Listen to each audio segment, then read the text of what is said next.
It all began the summer I went to visit my older sister, Emily, in her new apartment in New York City. I was barely 18 and trying to decide what direction to go with my life. I was an aspiring animator, but was trying to find the right college. While deciding, I wanted to stay with my big sister in the Big Apple to see if I liked it there. At the time, she was single, but dating.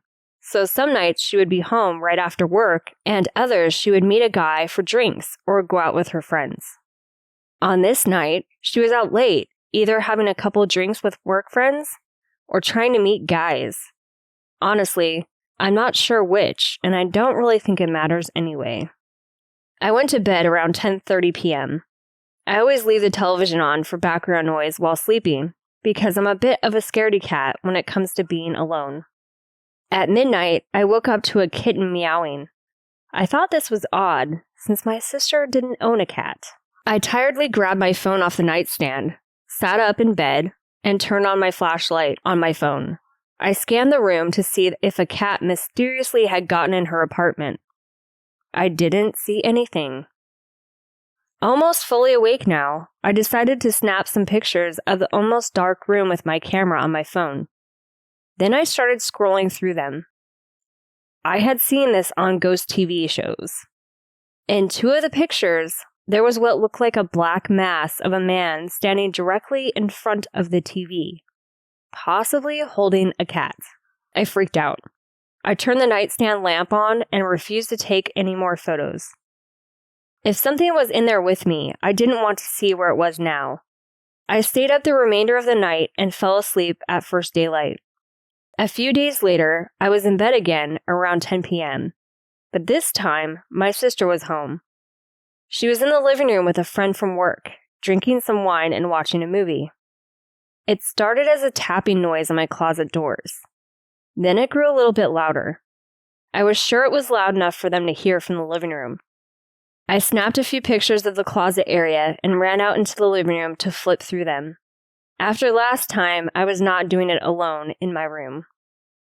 My sister waved at me when I came into the living room. Couldn't sleep, huh?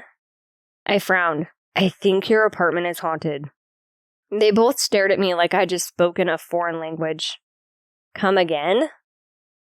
So the other night while you were out, I snapped these pictures after waking up to what sounded like a cat.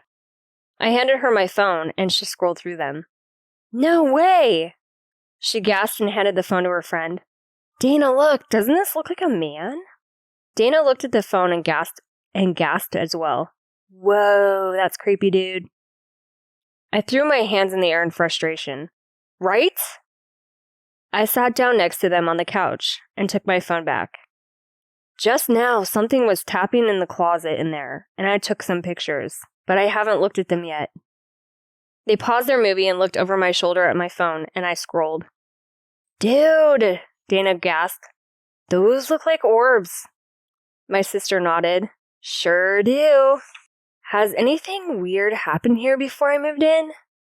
Emily paused and looked up at the ceiling as if racking her brain.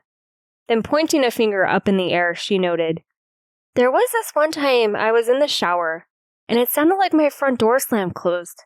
Then when I got out, I checked the front door and it was still locked. But other than that, no. Well, I'm not sleeping in there tonight. I sprawled my legs out on the L shape of the couch. Looks like I'm out here tonight. Emily groaned. Fine, but we're almost done anyways. Again, days passed and not much happened. At this point, I must mention that her apartment was on the 3rd floor, and there was a huge tree right outside my window. After a few nights on the couch, I was back in the room, calmed down from the closet incident, and ready to try again. This time, it was about midnight, and I was having a harder time falling asleep. Just as I was dozing off, it sounded like someone was throwing pebbles at my window. I put my head to the glass and cupped my hands around my face to see. I didn't see anything out of the ordinary. I started to pull my hands away from the glass, and the tap happened again. It sounded like if the window hadn't been there, a rock would have hit me in the face. It was creepy. I whipped out my phone, opened the window, and started taking pictures yet again. I closed and locked the window and flipped through them.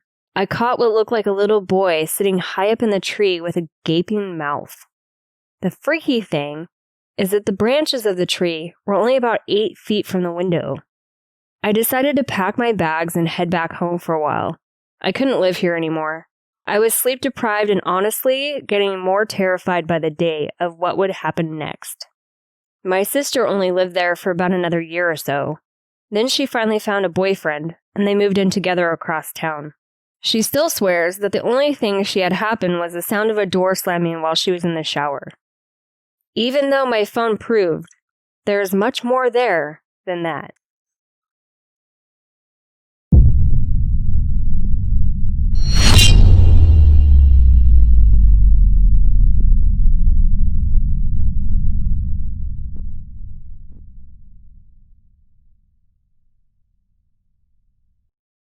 While growing up, my parents had enrolled me in a private Catholic school.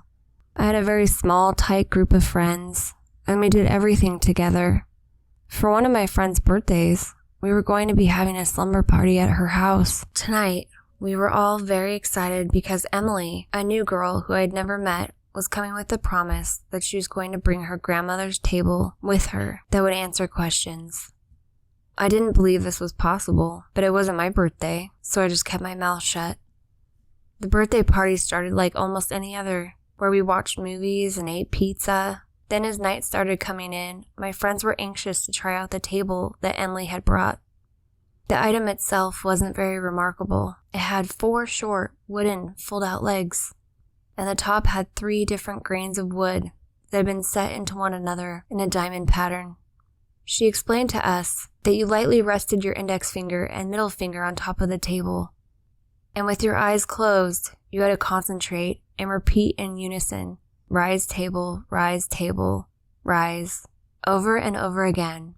At this point, I was skeptical that anything was going to happen, and laughed a little as she was telling us this. I got more than one withering look from my friends, who must have took this all very seriously. We all gathered around the table. I closed my eyes and placed my fingers on the table and began speaking the words as we were told. At first, nothing happened, but then I felt the side of the table nearest me begin to lift off the ground. My eyes popped open, expecting to see Emily holding the table up, but everyone was still kneeling with their fingers on the table. It rose to a height of about a foot and just seemed to float there. I didn't know how this was possible. Everyone seemed to be in shock except for Emily, who must have seen this before. She explained to us that we could ask the table yes or no questions, and if the answer was yes, we would get a reaction. If not, the table would not move. We started like most 12-year-old girls would, asking the table about what boys the others liked. If the table was telling us yes, it would dip down, and one of the legs would nearly touch the ground. Then it would float back up. If the table was telling us no, then it simply would remain where it was. When it came to my turn to have the girls figure out who I liked, I figured there was no way that the table would know. I was fairly new in school, myself, and had told no one about my crush. They began naming everyone they could think of, but the table remained in place. When one of the girls guessed his name, my face turned scarlet as the table dipped to the floor. The table knew. Somehow, it knew. As the night wore on, we continued to ask it questions. We began trying to figure out who this entity was that seemed to know more than it should. It told us that it was a young boy from Russia that had been murdered by his uncle while he slept. He asked us to go there and find where he had been hidden so he could have a proper burial. I started to become concerned that the spirit inside the table wasn't telling the truth, because I didn't know how a young boy would be able to understand the questions that we were asking it. One of the girls even asked if it knew who Jesus was, and the table remained ominously still. After a while, I started to become scared, thinking that the spirit wasn't who it said it was, and wanted to stop. I could tell from the faces of my friends I wasn't the only one. Emily told us that we weren't supposed to take our fingers off the table until we had properly told it goodbye and released it. But the table refused to go back down to the floor. It seemed to become angry at us and would violently bob up and down when we would ask it a question. No matter how many times Emily tried, the spirit would not leave. It felt like we were no longer in control. Willing to try anything, one of the girls had a crucifix around her neck and placed it on the tabletop. The table began to shudder violently until the cross fell to the floor. At that point, I had seen enough. Too tired to continue, I took my hands off the table. Emily told me I couldn't stop until we got the spirit to leave, but there was no way I was laying a single finger on that table. That night, I couldn't sleep from fear of the spirit still being inside the room. Somehow, the other girls seemed to sleep soundly. Even when I went home the next day, I still had an uneasy feeling of being watched and followed. My experience that night was an eye-opening event for me. It took me a long time to get over what I had seen and felt, but it seems that whatever was speaking to us that night was trying to lure us, young girls, into something I know that letting in any spirit like that can be dangerous, and you just never know what might show up to say hello.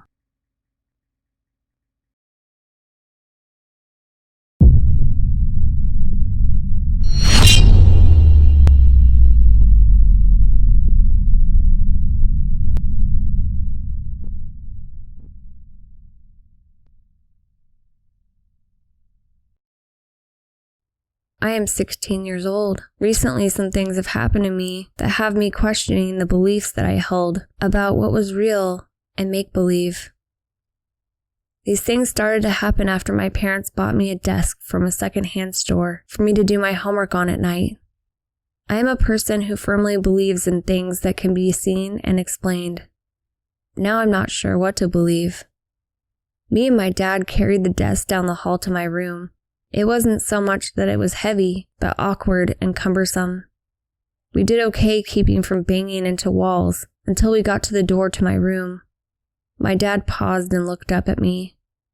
"Okay, let's be careful not to bang it onto the door and the wall," he instructed me. "Yeah, I know, Dad," I told him. No sooner, though, that we turned the desk halfway into the room than a loud bang came from the side of the desk where it collided with the frame. Our eyes met, and he cocked his eyebrow up at me in a gesture that said, "I thought you were going to watch the wall." I sighed, knowing exactly what the look meant, and continued to back into the room. We had cleared a space where the desk was going, and we quickly set it down and positioned it flush against the wall. Both of us, satisfied with the location, my dad left me to set up my new desk as I wanted.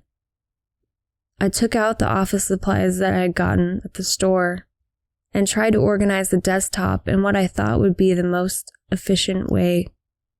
Satisfied with how it looked, I walked out of my room to see what was for dinner. The evening passed, and I went to bed around 10 p.m. Sometime in the middle of the night, I woke up to the sound of a pencil falling off the desk and hitting the floor. The sound startled me awake, thinking that someone was in my room. After the moment of shock cleared, I assumed that our cat had jumped up on the desk and was curious about the new piece of furniture in the room. The problem with that was, I couldn't find her anywhere, but the loud noise could have startled her, and she might have just run off. It made sense too, so I turned back over and went back to sleep. The next day, when I came back from school, I walked into my room and dumped my backpack on my bed. I went to take my science book over to my desk to finish the assignment for the next day when I heard a crunch underneath my foot. I looked down and saw one of my pencils I had bought the day before snapped in half under my foot. I looked to the ceiling and muttered, "Great." Reaching down, I noticed that not only had the pencil been knocked off, but everything that had been on the desk too. "Damn cat. Messed someone else's things up," I muttered as I picked up the floor. I placed everything on the desktop as I reached further under my bed, trying to reach the last few pens. I clearly heard a pencil rolling on the desktop. The distinct noise of the flat sides as they rotate seemed to get quicker and then stop. The pencil smacks against the hardwood floor right next to my head. I finally retrieved the last of my pens and the pencil that had fallen again and stood up to look at the desk. I didn't want a desk with a sloped surface that was going to dump all my stuff onto the ground every few seconds. So I put the pencil back on top and watched. It didn't move at all. I sat there continuing to stare at it, almost willing it to roll off once more. Shaking my head, I reached out to poke it. It rolled towards the back of the desk and stopped. I rolled it towards the floor next, but it stopped after just a couple inches. I didn't understand. It was like the pencil had a mind of its own and just didn't want to move. I decided to go get a level to check if maybe the desk may need repair. I turned around and walked a few steps, nearly making it to the door when I hear the pencil begin to move. I turn around just in time to see the piece of wood pick up speed and then fall to the floor. "Aha, gotcha," I said to the desk. I spun around and walked out to the garage to get a level and a hammer to fix the problem. I was back within a minute and walked over to the desk and placed the level on it to see how much work this was going to take. I leaned down close to see where the bubble was. Dead center. How is that possible? I picked up the level and placed it on the other side. The same thing. "What in the world?" I said. I didn't understand how the pencils could be falling off the desk if the surface was flat. I was at a total loss. I tried checking both sides at least 2 more times, and after getting the same result every time, I threw my hands in the air in defeat. I couldn't figure it out. I needed to get my homework done before dinner, and I had wasted enough time trying to figure out what was wrong with the desk. So I went to get a glass of water and put the tools away. I came back to the room and pulled up my chair, ready to get to work. I set the glass of water down on the desktop and thought to myself that I would have to get a coaster at some point for drinks. I had been at it for a half hour when I heard a small scraping noise. I looked at the desk but couldn't see anything. Then I caught the motion. My water glass seemed to be creeping across the desk, not toward me where the pencil had gone, but to the side.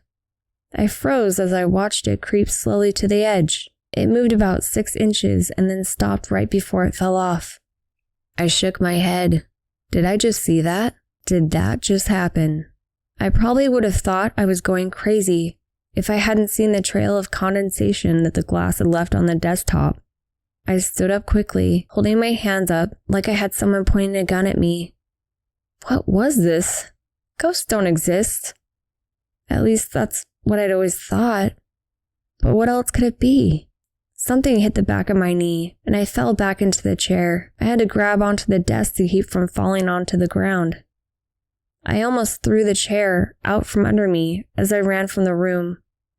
I ran straight to my mom and dad. I told them what I'd been experiencing in the room. My dad seemed skeptical, which I understood, considering. I would have been too if I hadn't seen it myself. My mom, on the other hand, seemed to believe me. She told me we would get rid of the desk the next day.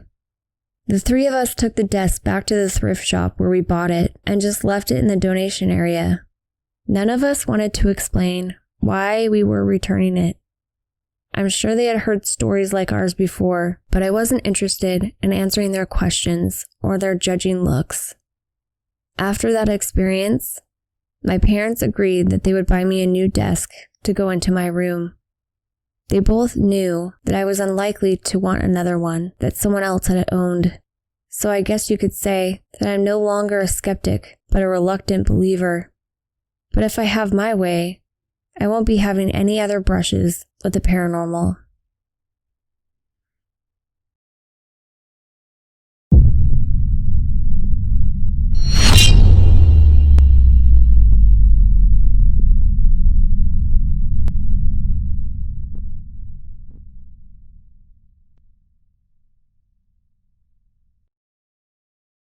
I have a sister that lost her 5-month-old son to SIDS, sudden infant death syndrome. Unfortunately, not a lot is known about the causes of SIDS, for certain. There have been many theories. Our entire family was devastated by Caleb's passing, and I believe that negative energy is what drew a negative spirit to us and nearly caused the death of my sister's then infant daughter. Kennedy was a beautiful baby.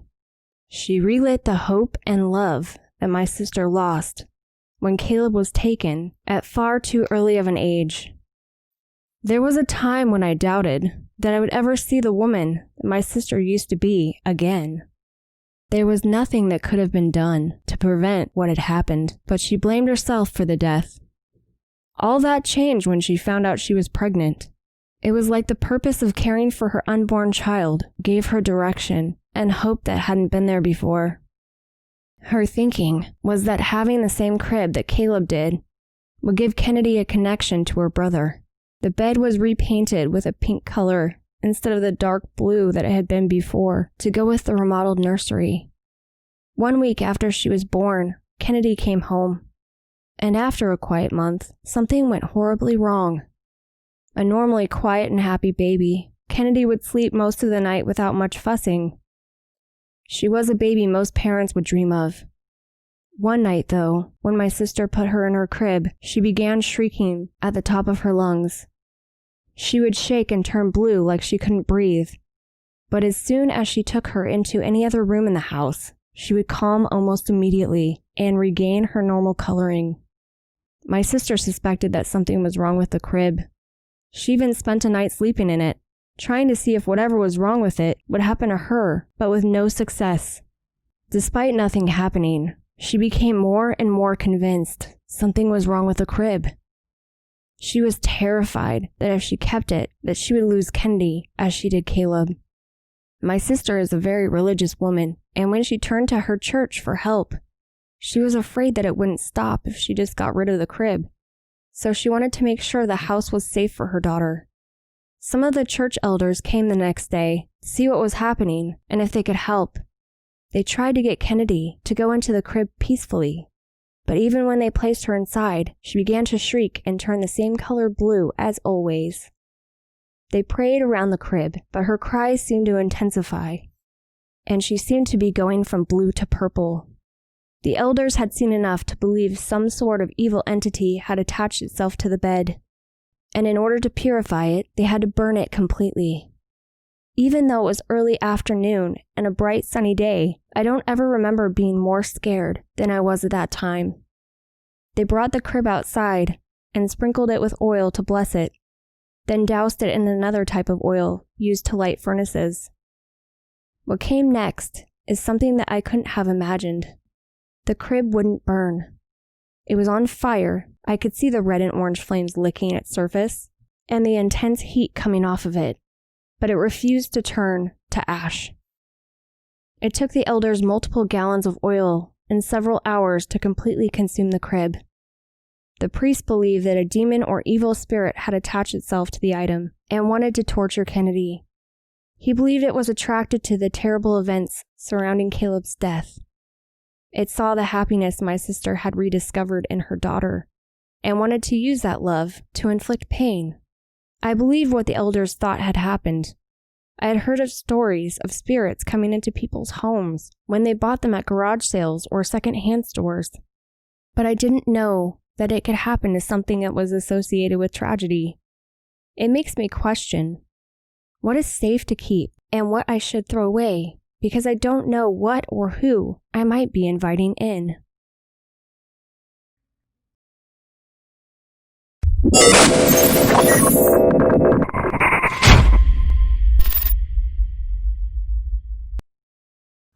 Even from an early age, I loved to read, so my parents were not surprised that I advanced quickly when it came to the books I was reading.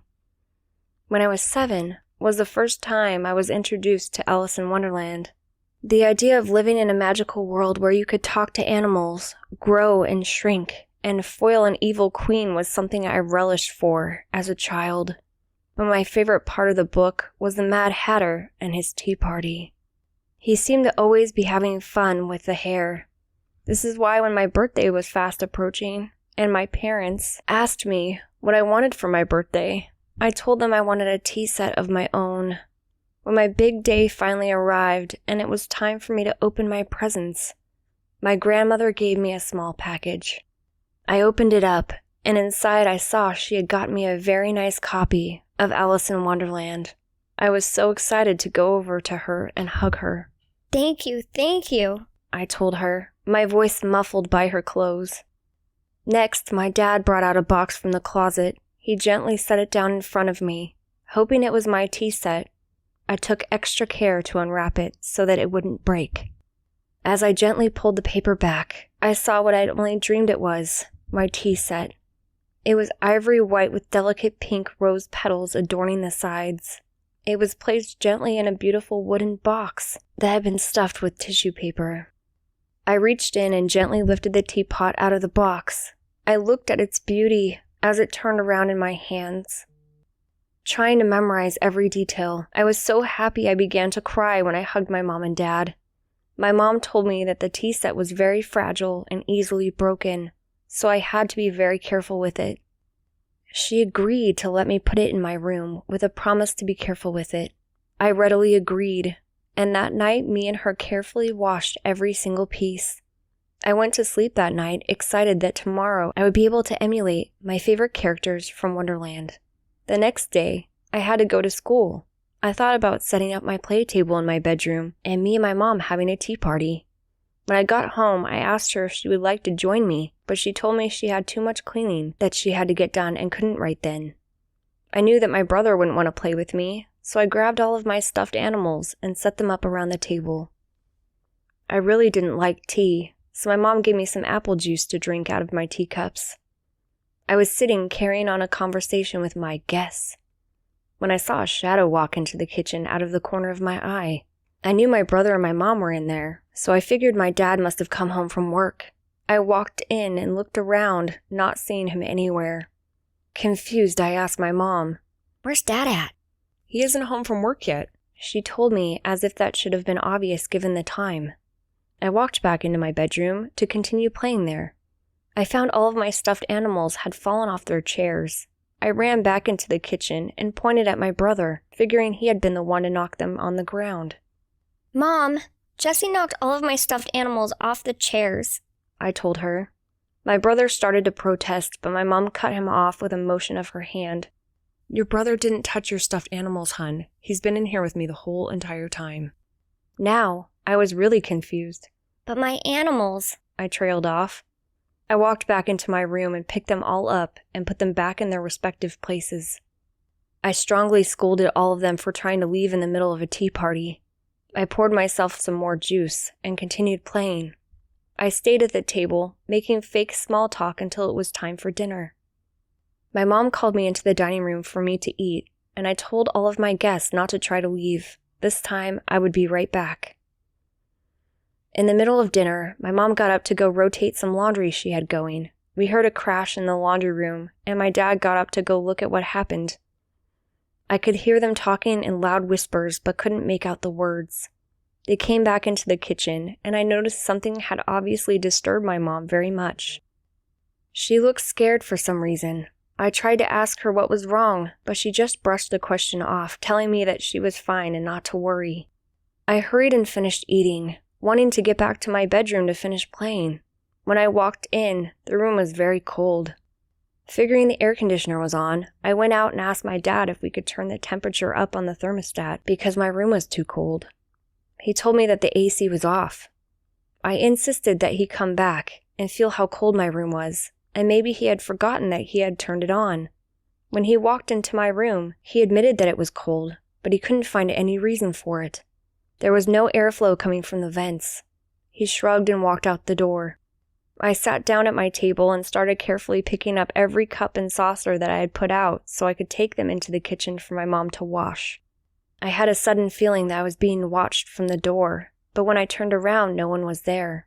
I walked over to the entry and looked up and down the hall to see if someone had just walked away, but again, I couldn't see anything. I turned around and froze. There, standing next to the table, was a little girl. She looked to have on a dress that wasn't familiar. I now know it was a Victorian-era dress. It was dark blue with frills going all the way up her neck. She looked at me and pointed, then started walking towards me. I screamed as loud as I could and nearly dropped all the cups in my hand. I ran to the corner and huddled there, hoping someone had heard me. The door banged open beside me, and my mom took me in her arms, drying my tears with her thumb. "What's the matter, baby?" she asked me with a hint of fear in her voice.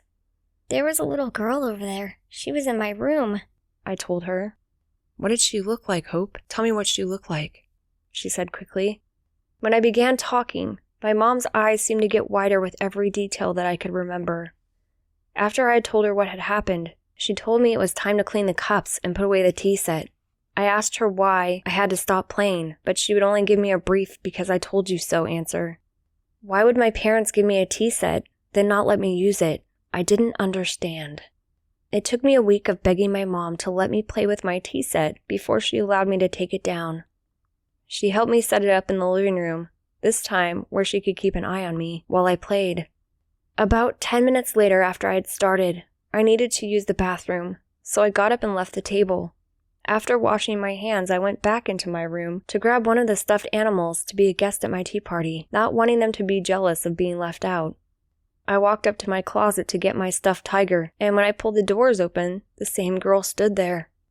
I opened my mouth to scream, but no sound came out. She put her finger up to her mouth and gave me a motion with her finger not to speak. Even if I could have at the time, I was so afraid I'm not sure I could have. Don't drink from that cup. She told me. It came out almost like a whisper. It hurts here. She reached out to my stomach, but instead of touching me, her hand passed through me. I felt my stomach clench, and a wave of pain and nausea flooded through me. I thought I was going to throw up. The girl disappeared right before me. My legs gave out, and I crumpled to the floor, holding my stomach. My mom came into the room and found me on the ground, moaning in pain. She lifted my head and kissed my forehead, her way of checking for a fever. "You don't feel warm," she told me. "Are you feeling okay, Hope?" I told her what had happened in my room. From her appearing in my closet, her speaking, and then when she had touched my stomach. By the time I had told her everything, a look of panic was firmly on my mom's face. She told me we were going to put the tea set away. I tried to protest, but she refused to budge. That same day, my mom and dad put the tea set up in the attic for storage. I cried, begged, and pleaded with both of them to not take my tea set away.